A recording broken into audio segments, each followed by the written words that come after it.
Hello everyone, friends of Mente Sana. Today we will explore a very powerful and often underestimated tool, anchoring, a mechanism which, if understood and used to the fullest, can become a real ally in our personal growth.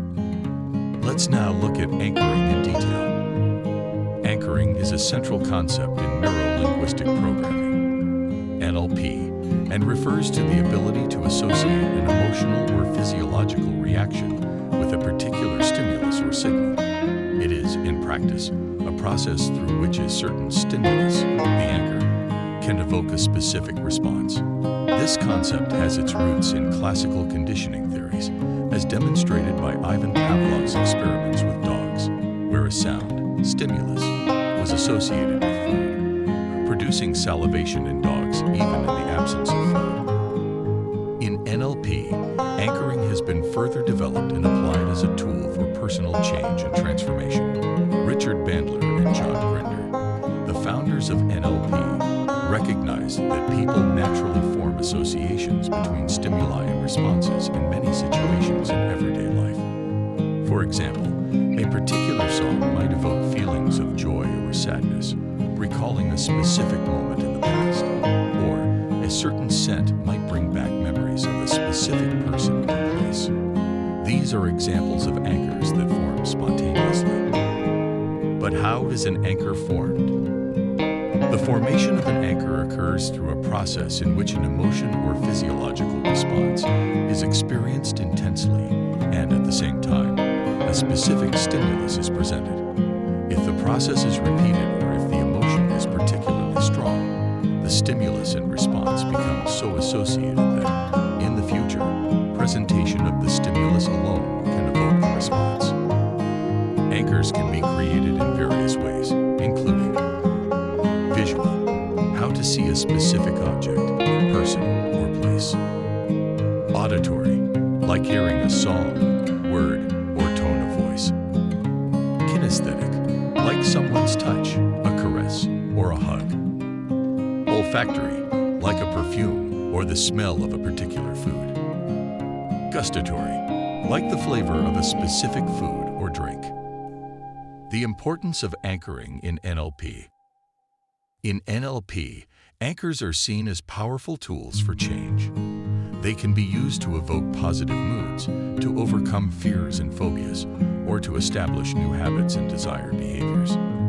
For example, a therapist might help an individual create a kinesthetic anchor, such as pinching the wrist, that evokes a sense of calm and relaxation. This anchor can then be used by the individual in stressful or anxious situations to help them calm down quickly. In summary, anchoring is a powerful NLP technique that takes advantage of the brain's natural ability to form associations between stimuli and responses. When used with intention and awareness, it can offer effective tools for personal change and transformation. Anchoring, as we have discussed, is a process that ties an emotional or physiological response to a particular stimulus.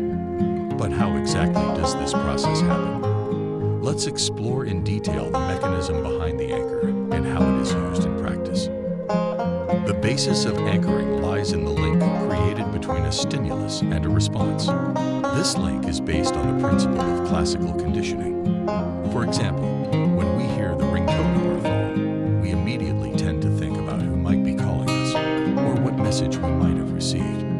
This is because we have associated that ringtone, stimulus, with receiving a call or message, response. To create an anchor, you need intense experience. You must be in a particularly intense emotional or physiological state. This could be a time of great happiness, excitement, sadness, relaxation, or any other emotion or sensation. Introduction of a stimulus. During this intense state, a specific stimulus is introduced. This stimulus can be anything: a touch, a sound, an image, etc. Association. Repeated pairing of this stimulus with the desired response strengthens the association between the two. For example, if every time you feel relaxed you touch your wrist in a certain way, and you do it quite often, soon just touching your wrist in that way anchor is created, it can be activated or triggered by presenting the associated stimulus. Using the previous example, every time you touch your wrist, the way you touched it during moments of relaxation, you may begin to feel relaxed. An interesting aspect of anchors is that they can be transferred or generalized. For example, an anchor created in one situation might be activated in a similar but not identical situation. This can be useful when you want to transfer a positive response from one situation to another. Like any association or habit, anchors can weaken over time if they are not used or strengthened. To maintain a strong anchor, it is good to practice and renew it periodically. Anchoring, as we have seen, exploits our brain's associations between stimuli and responses. These associations can be either naturally developed throughout life or intentionally created. Here are some practical examples of how anchoring can manifest itself in our daily lives and in specific contexts. Phone ringtones and notifications.